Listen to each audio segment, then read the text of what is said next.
Good morning. It's February the 21st. My name is Jack, and I'm recording a post-operative information video on my L4, L5, S1 spinal fusion, which occurred a few days ago. I'm going to take you through the dates and the effect of the surgery, why I had it, how it went, where I had it, and what's happened since then. And this is to benefit anybody else that's going to have the surgery. I sort of wish I had had it. So here's a video of why I had the surgery in the first place. This is from my doctor. When I went to see him before the surgery, here's what he said to me. I'm not going to bore you with it all, but I'm going to show it to you. The CAT scan shows, first of all, your spine above the slip looks normal and perfect. What you can see right here is that step off, that spondylolisthesis, which is one bone shifting across the other. And you also have what's called it looks like you have some little bit of collapse, but also this air pocket in L5S1. You have what's called a vacuum disc phenomena. Sometimes when the disc melts away, it creates vacuum disc because tissue resorbs and then is left with dead space, and air basically gets trapped in there, called a vacuum disc. It suggests of some degeneration at the level below.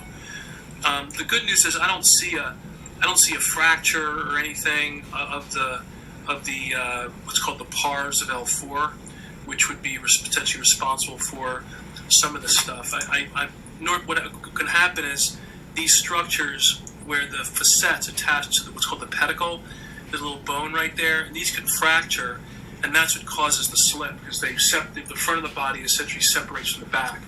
You don't have that. I see maybe a little bit of lucency there, but I don't see a fracture. It just means I don't really know why you developed this, other than to say that there's probably some ligamentous weakness. The ligaments starting to loosen up and develop the instability. The real question is, what do we do about this? When we look at your X-rays, you do move. If you look at this X-ray, these are the flexion extension X-rays that you have, and if we put them side by side, in extension, see how this says extension? This starts to reduce a little bit. The space actually goes back. That tells us that you do have mechanical instability there. That's why you're having so much pain. So guys like you, young, relatively young, healthy guy, okay, with mechanical... Hear that? Young. All right, so on February 9th, I went to Lenox Hill Hospital, which is here in New York City. Dr. David Langer was there at 5 o'clock in the morning for a 3-hour spinal surgery, spinal fusion.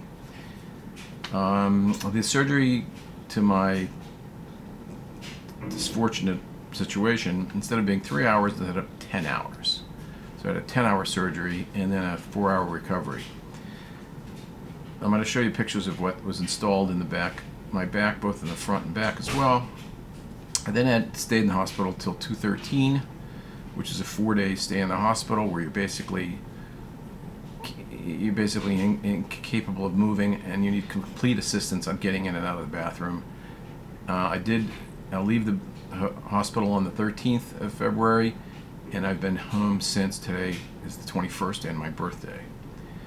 So I had this surgery. It was 10 hours.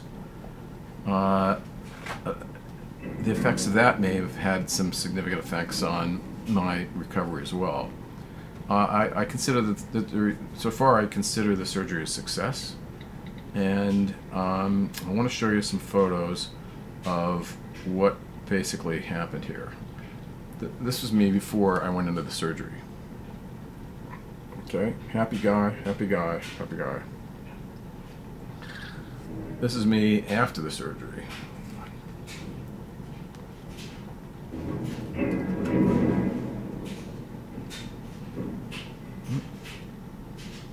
Not just happy guy. Another cutie. Here's another good looking one.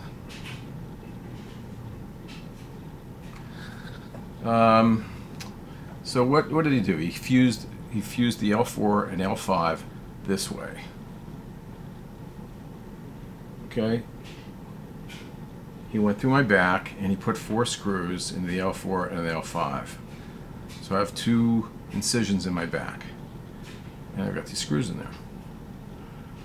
By the way, this is my daughter who came to see me afterwards. She was, trust me, I looked better than I felt. And then in the front, as he said, he had to fuse the S5, L5 to S1. He put a plate. Here's what the plates looks like. Oop, the plate's down here. So I got a plate, I got 4 screws, and I'm out of the hospital. The first night I couldn't sleep when I finally got home. You can't sleep in the hospital anyhow because they take your blood pressure and temperature every hour. Anyhow, I finally got home, and I couldn't sleep the first night. You've got a lot of Percocets and Oxycontin and stuff like that, and I'll talk about that in a second. The second night, barely more. This is my 6th or 7th night home, and I'm actually taking Ambien to sleep now. I tried not to take the Oxycontin and the Percocets because they cause severe constipation, and I had enough of that in the hospital. So I'm taking Tylenol extra strength right now, and that seems to be working.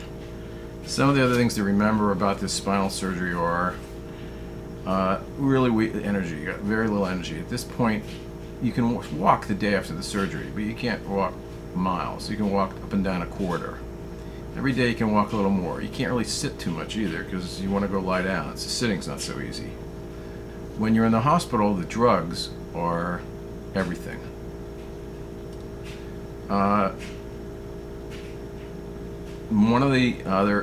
One of the situations that occurred with me, and remember, everybody's different. Every recovery's different. Every surgery's different. But one of my bad luck situations is I left the hospital. I came home with a sore throat, and I'm saying, what's with the sore throat? And I just felt like needles were in my throat. And the doctor, to gargle. Okay, so for 2, 3, 4 days I gargled, I did this, I did that, and I said, this is not going away. So we went to an ENT specialist who found that I had I don't know what I had. I had a problem with my throat that was not an antibiotic. So it still hasn't been cured yet, and I still have a sore throat.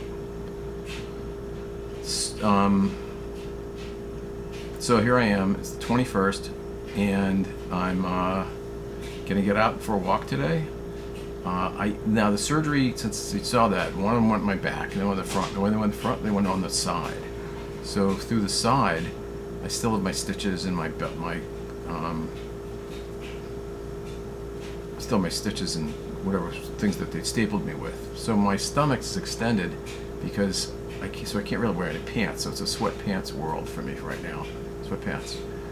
And it is what it is. And I'm gonna do whatever I can to work. I'm working from home. I can sit up. Every day is a little longer. But what I would suggest is this is a process. This is not something that in a week or two you're back to normal. It's weeks and months. Weeks and months. It's a fungus in my throat. I have a fungal infection in my throat. I'm gonna go out for a walk. It's fresh air. It's New York. It's my birthday. And for those of you who are thinking of getting a spinal stenosis spinal fusion from spinal stenosis, this is what you can expect. You will need full-time help. You will need people helping you. I still, to this moment, there's only 10 days, I can't put on a pair of socks because I can't bend. I've concocted a way to put on my underwear because I don't want to walk around without that. And I have to put on slip-on shoes. You can't tie anything. You cannot bend, twist, or lift anything because that's the whole point. You want to take these second of a series of reports on my spinal fusion that took place in New York in February of 2016, which I had my Valentine's Day with this thing. So I'm hoping I'm going to recover, and I'm hoping that my fungal infections gets better too, because eating has been quite an issue. It's pretty much a soup applesauce thing. I hope you enjoyed this video, and that's signing out. Good luck to all of you if you're thinking about it.